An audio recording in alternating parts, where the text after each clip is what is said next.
After 34 years as president of Charleston Southern University, Dr. Jairy Hunter is stepping down and moving into another role. In this edition of Quintin's Close-Ups, I sit down with Dr. Hunter one-on-one. And be sure to download the free Quintin's Close-Ups app in your Apple or Google Play stores. Dr. Hunter, it is so good to see you. Good to see you, and welcome to Charleston Southern University. Thank you. You know, when we were taking our tour around the campus early this morning, you gave me a visual contrast of the way the campus was and where it's going to go right now. Right. Well, it has been 34 years of just blessings. We've had lots of talented people that have worked here and still work here, and I think the key is that we have a very clear mission and we have a clear vision, and the people that come to work with us, they have a calling to want to work at our university. And we have a clear distinctive here. And on our website, on our core values, clearly indicate that we believe that biblical principles are exactly what a person needs to embrace in their lives, right, and how to work with other people and how to appreciate things. Yes, indeed. And you know, you talk about 34 years. You've been here for 34 years as president of Charleston Southern University, and you'll be stepping down as president May 31st. Right. But tell me what's next for you. Well, the role the board has given me come June 1 is President Emeritus. And that means that I still will be working at the university, but not as president. Yeah. My role will be primarily, I'll continue to teach, and I will assist in fundraising when needed, and other things that the new president may need some assistance with. For example, after 34 years, it's just normal that a person in my role would have a lot of contacts with donors, right, with families. Right. I've been to a lot of births at the hospital. I've been to a lot of weddings, and I go to a lot of funerals. And so we have a lot of family connections.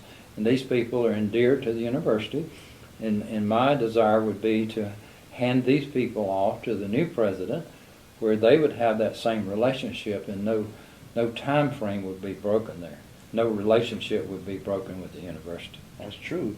And you know, we were also talking about this off camera, but you are obviously a professor here as well. Right. And I know that you had a tough time transitioning from traditional teaching to online teaching. Exactly. Well, you know, we all face changes in our life, and I think one of the characteristics of a leader is how to embrace change and then learn how to manage change. Well, I was faced with the proposition about 3 years ago that the graduate courses that I teach, particularly strategic planning and right, management, most of my students are professional people like lawyers and right, doctors and engineers and nuclear engineers with the Navy, that they're all real up on technology. Right. So I've been teaching face-to-face prior to this time. So I really had to make a decision. Was I going to learn how to do face-to-face teaching or just get out of teaching? So I made a decision that I would learn it. And it has been a challenge. And for the last 3 years, each semester, I've been teaching a blended course, which means 8 weeks people come to class, and I give them 8 weeks of assignments online. And so actually I really enjoy that. And as you can tell, for working adults, right, this is a great way for them to pursue their education, sure, and continue with their family and to have a little bit of time to do their work at home. And you talk about the students. In the press release last year, you said this quote, "I'm gratified that during my tenure, thousands of students have received an excellent education in a Christian environment." So what particular student sticks out in your mind? Well, I have a lot of them. You know, after this many years, a lot of alumni, I see them in lots of different positions. Sure.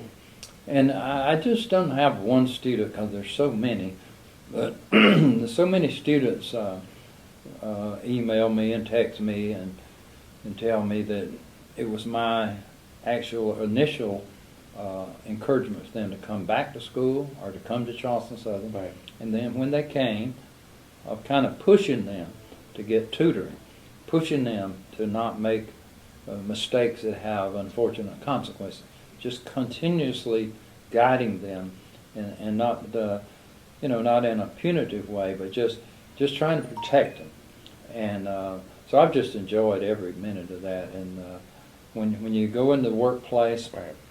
and you see people very successful that are Charleston Southern University graduate, I mean, that's our product. A student that has graduated in a Christian environment, Yes. and they're out in the world enjoying their job, they're working with others, they're treating others as they would like to be treated. It's just a blessing. You talk about a blessing. What has this university secret been to be able to keep this a Christian environment? The world is changing, and we're talking about the end times and Jesus returning soon. So what's your secret? Well, my field is business, and I'm a business professor. Right. And of course, everything begins with mission. What's your purpose? Right. An individual, if an individual does not know their purpose, I mean, what are they living for? What are they gonna accomplish that is tied to some goal? So, mission is your purpose, and so CSU's purpose and mission is promoting academic excellence Sure. in a Christian environment. So that's our distinctive. And then our vision is our desired future. That's the way we would one day hope that we're fully implementing everything, that is integrating faith Right. into learning, leading, and serving. So when you put those two together, then you go to your core values. And how do you get your core values? Well, in our case, they're biblical values. They're all found in the Bible. And so that gives us a solid foundation on how we fulfill our mission and our vision. And we can always check our progress against biblical Right. values and biblical teaching. Right. So that's how I see how we stayed together. Now, over time, I have seen excellence develop in academics. And for example, every 10 years, every university that's accredited must reaffirm their accreditation. Right. We call that reaffirmation of accreditation. And so they will do a self-study based on criteria by the Accreditation Association. They'll have certain criteria. Right. You study yourself. Your university studies itself.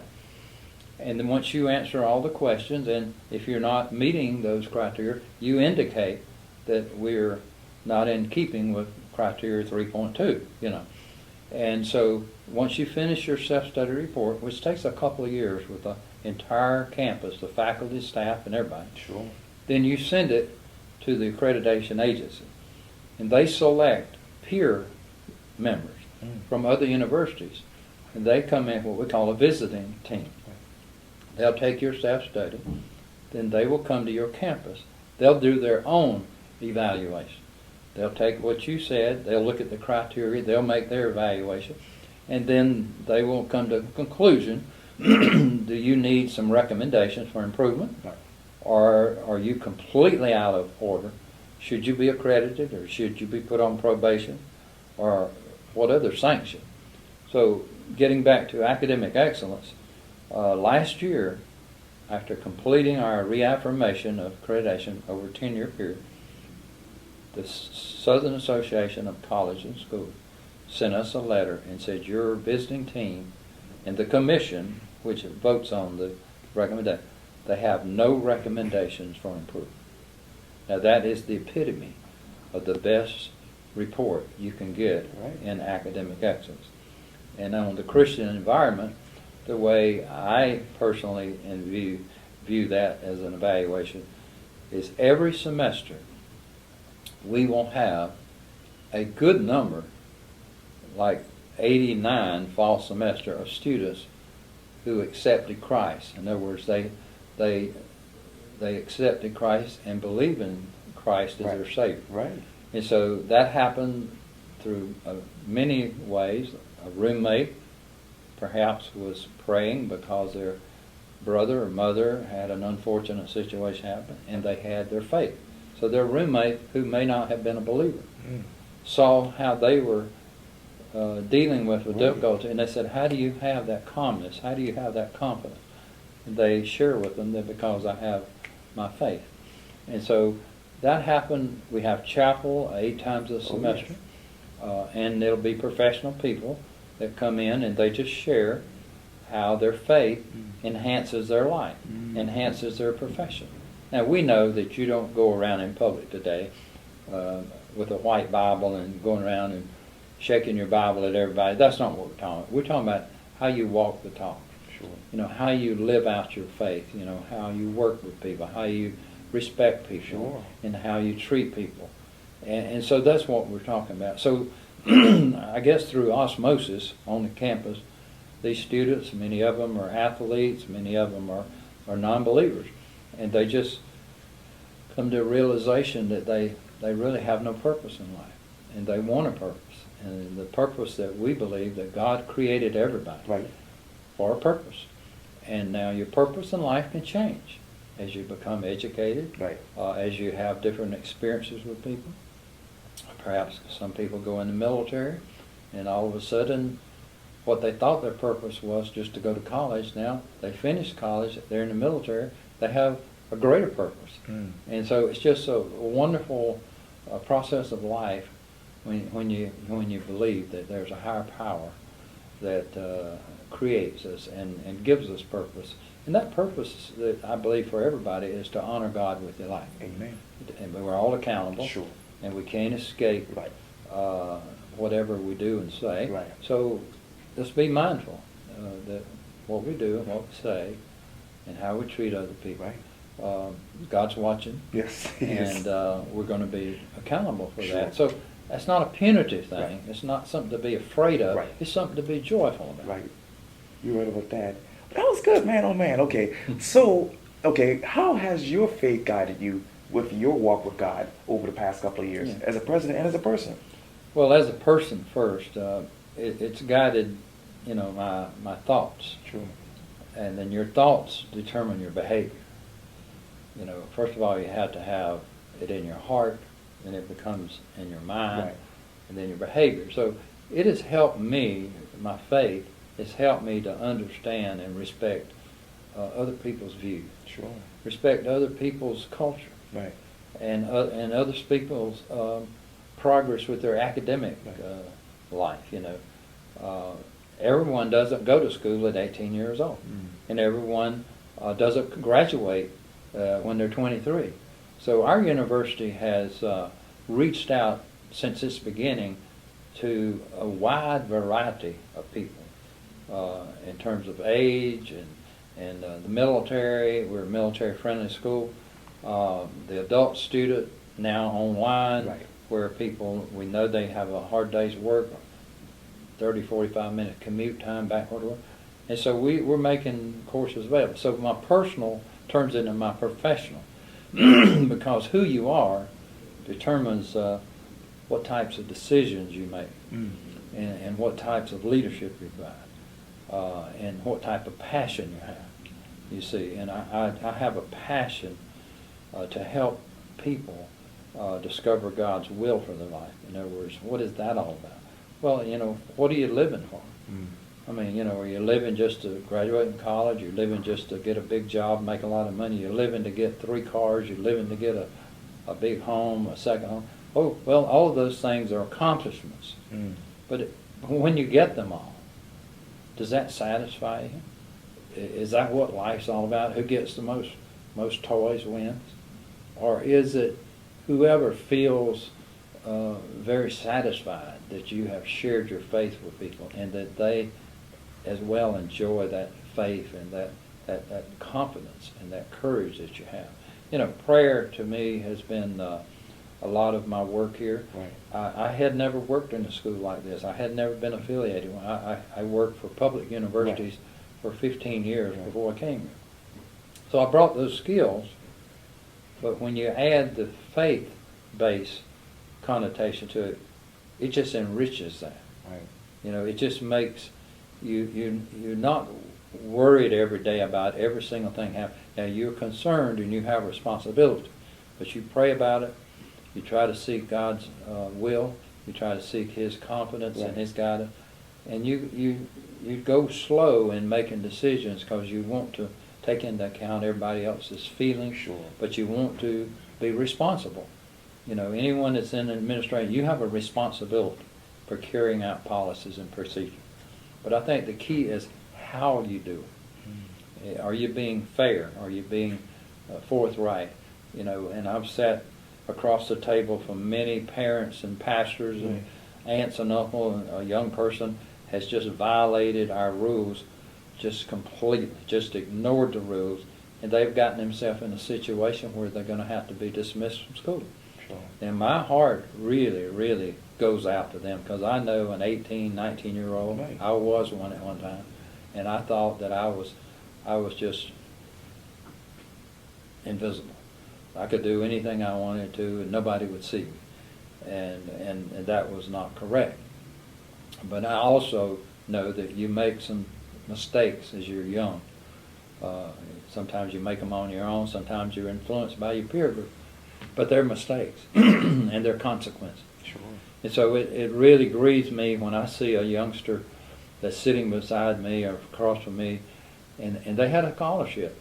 They had almost a full scholarship, room, board, and an education. Right. And before they received it, they didn't have any security. They didn't have any love in the home. They didn't have 3 meals a day. And now they're sitting there, and what they have done, they have lost it. And I'm going to have to be the one to say, I'm sorry, there's no further appeal. That here's our policy. Right. We tried to inform you time and time and time, your professor, your coach, your staff member. We constantly trying to keep you informed. For some reason or another, you have violated that, and there's no turning back at this time. Now, one of those rules we have, if you bring drugs on this campus, if you have drugs, you're dismissed. Right. And, you know, that doesn't mean everybody that does drugs are bad people. It just means that we have a policy. Sure. And in growing up and being responsible, you need to understand other people's policies. And if you don't want to go that way, don't go that way. Right. Don't go into that organization. If you don't want to work for an organization that has certain rules, don't go to work there. Don't go into the organization and think you're going to get away with it if you don't follow the rules. Don't think you're going to go in there and necessarily think you're going to change them, because you want them to change to your thought. Okay. But you go in there and you understand them, and you follow them, or you have to suffer the consequences. So seeing students getting into difficulty that causes them a lot of grief, and their parents and their pastors and their uncles and their aunts, it's just a tough day for me. Because at the end of the day, the buck stops here. Right. You know, they've already been through all the channels. Sure. And I'm the final appeal. And basically, what I look for, do we have all of the information that we need to look at to make a decision? I mean, do we have all the information as it clears, the policy clears? Had we communicated this? Is there any question that the university could have done something to avoid this? Well, 90% of the time, the university's done everything. It's just that somebody decided not to follow the rules or to get themselves into difficulty. But it still bothers me. Now, I always tell people, you know, this isn't the end of life. Right. You know, it's not the end of the world. It is right now. It's the end of your possibilities at CSU. But you will need to wait a certain amount of time. And whatever the penalties are, you need to go ahead and honor those. And then you get back on your feet, and you get back and you get your goals back in order, and you try again. So this is not the end of life. It may seem like it today when you go home with your grandmother and she has a talk with you, or your mother or your father, but it's not the end of life. Right, that's true. So I do a lot of counseling like that. At the same time, I'm administering disciplinary action, which is my responsibility. One word to describe Charleston Southern University's future in one word. In one word. Growth is going to continue to grow, and it's going to continue to get better. Yeah, that's amazing. Yeah. Well, Dr. Jairy Hunter, thank you so much for your time. I really, really appreciate this. Yeah, it's been a joy to talk with you, and I look forward to seeing you again. Yes, sir. I'll be here. All right. Yeah, thank you. You bet. Yes, sir.